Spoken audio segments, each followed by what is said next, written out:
Hey guys, welcome back to my channel. Today's video will be a review, reaction, whatever you want to call it, on Riverdale Season 4, Episode 9. I'm gonna go character by character just to see if that makes the video less longer or shorter. So let's start with Archie. So basically, Archie's living in the center. The center is like one of his priorities, but also he wants to stop the crime and stop the crime from reaching basically the kids that go to the center. Right? So, in this episode, Archie's kids get beat up by the local drug dealer. I forgot his name. I'm just gonna say local drug dealer. Two of his kids get beat up by the local drug dealer. He's pissed off, so he and FP team up. They're the dream team. FP in his leather jacket. Yes, FP is the hottest dad on the show. Anyways, they team up to beat up the brothers that ruined the Thanksgiving. They beat up these brothers, and the brothers retaliate by shooting FP. FP is shot. He's in the hospital. Archie's angry and pissed. He's upset. So he goes after the local drug dealer and the local drug dealer's mom. So Archie shows up with a bat, and in my head I'm thinking, come on Archie, you're not gonna win this. But Archie does win it. He's beating up this drug dealer. The drug dealer's mom is like, please stop, you're gonna kill him. And Archie's about to deliver that last hit, and guess who's watching?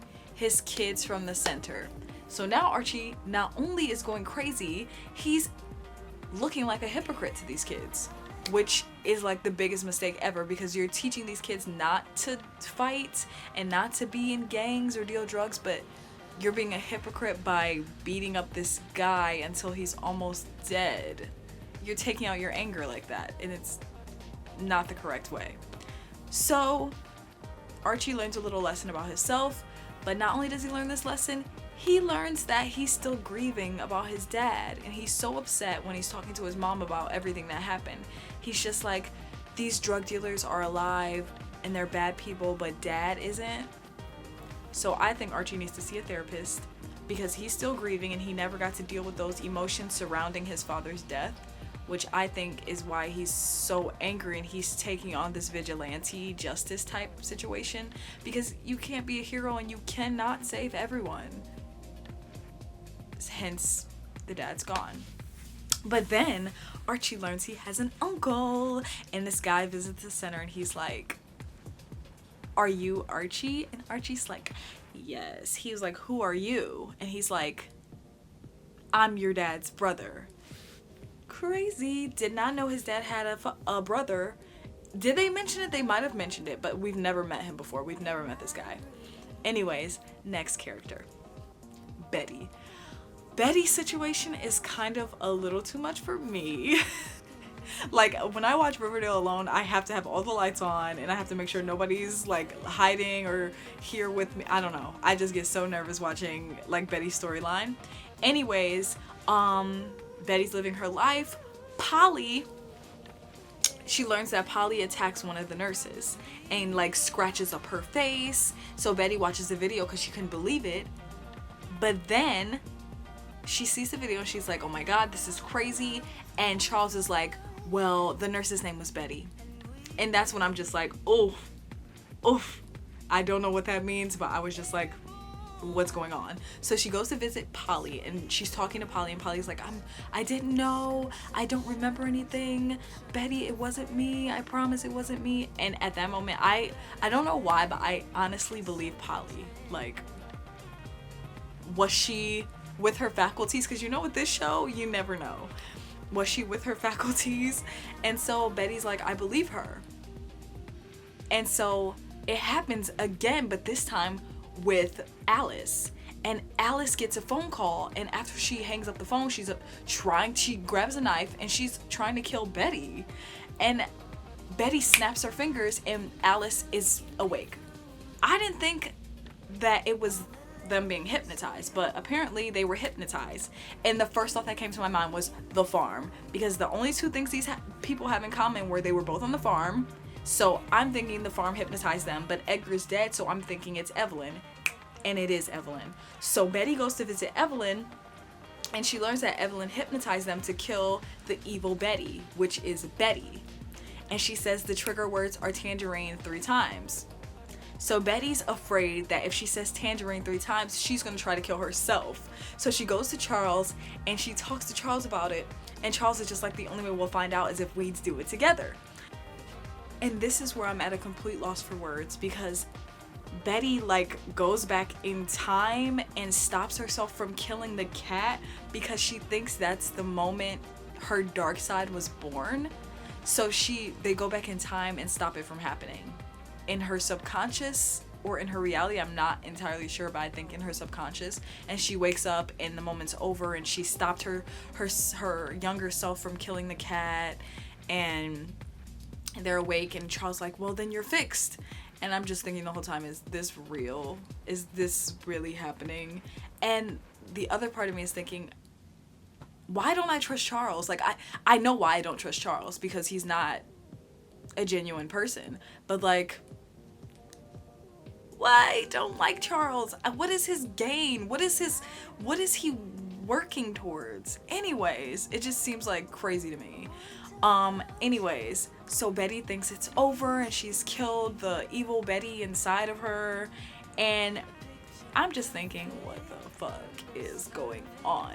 So she's looking in the mirror at herself, and she like cracks the mirror, and she gets in bed, and her mom comes up and said, what's going on, Betty? She's like, I killed the evil part of myself, and I think it's gone now. And I'm just like, and I know Alice is thinking, my daughter's a quack. Why can't my kids be normal? So that's what happened with Betty. But then at the end of the episode, Jughead is laying and he's bleeding, and then everyone's like, oh my god, Betty, what did you do? And she has a rock in her hand, and her hands are bloody, and I'm just like, did she really kill the evil? Now we know Jughead's gonna die, but did she really kill the evil Betty? Because looks like the evil Betty killed Jughead. But yeah, in case you guys haven't seen Riverdale, this episode, and I'm warning you guys, this is like a spoiler, but I figure if you're watching these episodes, you already know what happened. But yeah, apparently Jughead's dead, but we'll see. I still don't believe it, but he's definitely dead in this episode. Anyways, let's move on to Jughead. So Jughead wins he's gonna take over the Baxter Brothers novels. He wins the competition, so he gets the contract, but he decides he wants to go talk to his grandfather before he signs the contract. So he goes to find his grandfather. He asks Charles to help him because Charles is like part of the FBI, which I think is strange that Charles is even allowed to just do whatever he wants in the FBI. He can just, I don't know how the FBI works, but I guess freelance FBI, I don't know. They find his grandfather, because it's Charles' grandfather too. They find him living in a bus or trailer in the woods. So Jughead goes out to talk to him, and he finds out the truth of what actually happened with the Baxter Brothers novels. And the grandfather handed the Baxter Brothers novels over to the professor, or the old guy, for $5,000, and it's worth like millions now. My camera died, but he handed it over for $5,000 because he was burning out of school. He had dropped out, and he didn't know what he was going to do with the novel anyway, so he sold it. Now it's worth millions of dollars, and of course he's not getting any of that.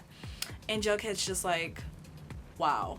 I think for me for Jughead, it was like his second reality check, because he obviously needed to hear from his grandfather because he wanted to hear his side before he signed the contract, which I understand, but a mess.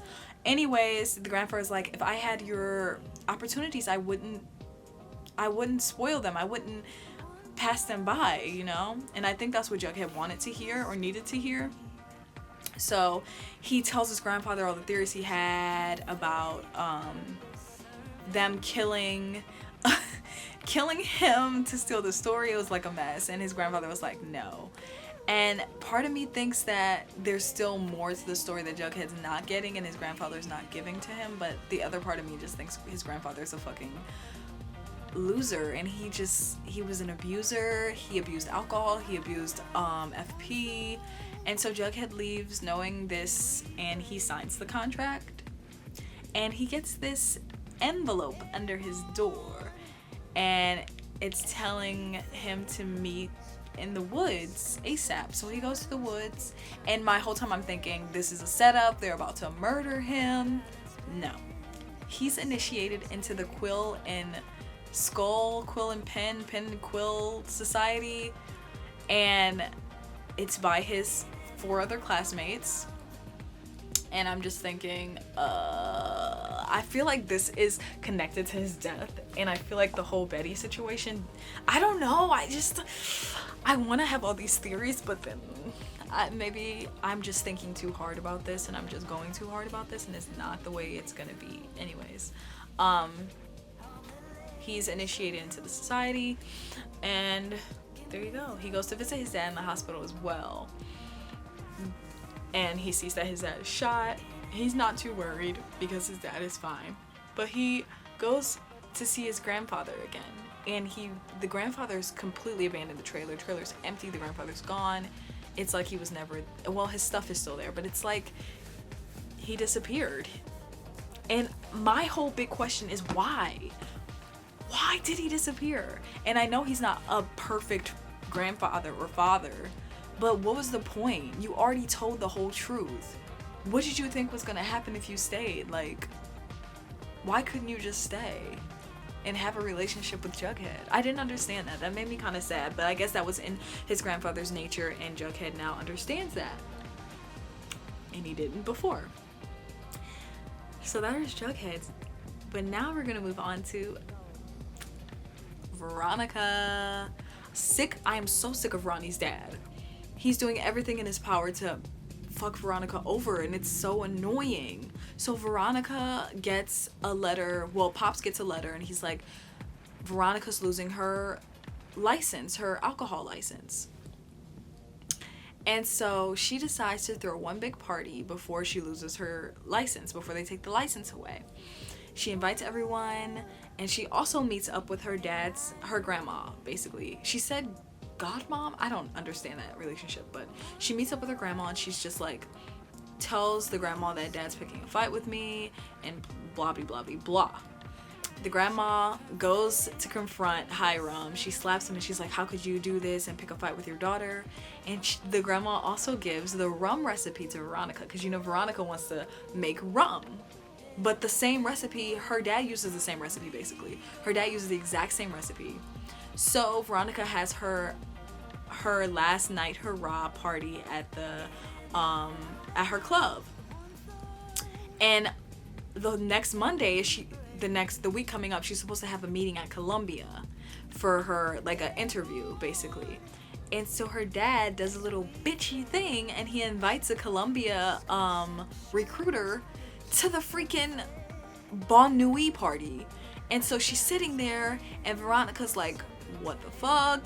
But she makes it work. Veronica works it, she does her thing, and the recruiter is still interested in talking to her about Columbia, which I love. I love, love, love. The recruiter is still interested in talking to her about Columbia, but she has a little confrontation, not altercation. She has a little confrontation with her dad, and her dad's like, the rum recipe that you're gonna use, I've patented and I own. So if you use it, I will sue you for everything that you have. And that's a little setback, I feel like, for Veronica, because I don't think she was expecting that. I kind of was, because come on. But I don't think she was expecting that. A little setback for her, but she still has Columbia, and I'm pretty sure she can find a recipe for rum. Anyways, I love that part of Veronica, that she's like still fighting to get away from her dad, and she really doesn't need him. And I think she'll get into Columbia, definitely. And yeah, I think that was all for Veronica. Yeah. And let's get to Cheryl. Okay, so last week I mentioned in my video that Cheryl, I mentioned that I thought Tony was trying to make Cheryl go crazy and trying to get Cheryl's money. And there was a person who watched my video one of you guys, I don't know if you're watching today, let me find your name, because when I tell you, you went off on me, and I thought it was funny. Anyway, your name is Final Girlfriends commented and said, FP is not the only police officer in the town. He has a whole force. He's just the sheriff. And the idea that Tony is doing that to Cheryl with malicious intentions to steal her money is absolutely absurd. I know Tony doesn't have a lot of backstory, but surely anyone that's watched this show for the past 2 seasons knows her better than to ever think that's a possibility. It's almost certainly Cheryl's mother. Final's girlfriend, thank you for the comment. Thank you for watching. Thank you. I dedicate this section of my Cheryl reaction to you. I know it can't be Tony, but I just was working through some theories, did not want to get attacked verbally, but I enjoyed it. Thank you. Yeah, you were completely right. It was Cheryl's mom. I just wanted a little like surprise, but it was definitely Cheryl's mom, and Cheryl's mom got the reckoning she deserves, and Cheryl basically chained her up to a bed in the bunker that they used to use, the crew used to use. She's there. It was all her fault. It was her doing. And I'm very, very, very proud of Cheryl that she realized that it's time to let Jason go.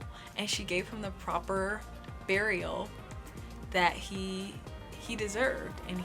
And she needed, not only him, she needed to give him this send-off to help her get better. The one question I am left with still is, why did the Nana lie and tell her that she was a triplet?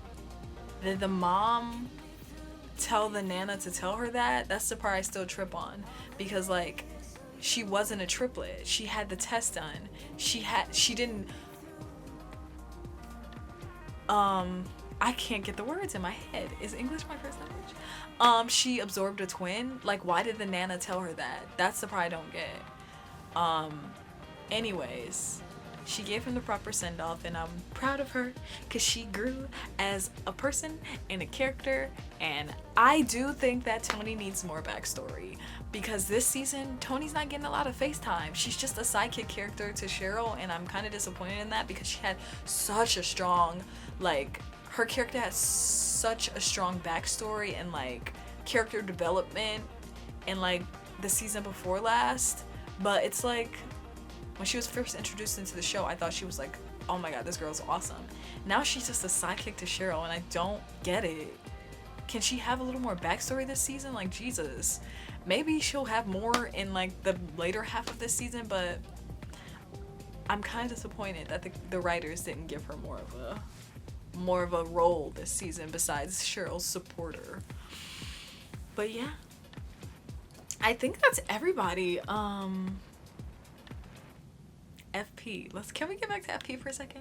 Oh my god, he was so sexy in that leather jacket. Yes. Guys, you guys think that Archie is hot, Jughead is hot, but FP is like #1 top. FP, then Jughead, and then Archie. I just, FP is everything. Everything. Anyways, that is it for this video. I hope you guys enjoyed. I'll leave you guys with this. Betty killed Jughead, maybe. Archie has an uncle that just came out of, I don't know. But, yeah, I hope you guys enjoyed this video. Leave a like and a comment below. I think the season will be on hiatus again until like after Christmas and the New Year, but I hope you guys enjoyed this video. Leave a comment, a like. It would mean a lot to me if you subscribed. Sorry for my appearance. It's been a long day. It's been a long week. It's finals week. It's been a long week. I hope you guys enjoyed, and I will see you next week when I get back to my regular schedule. Yeah, so peace out.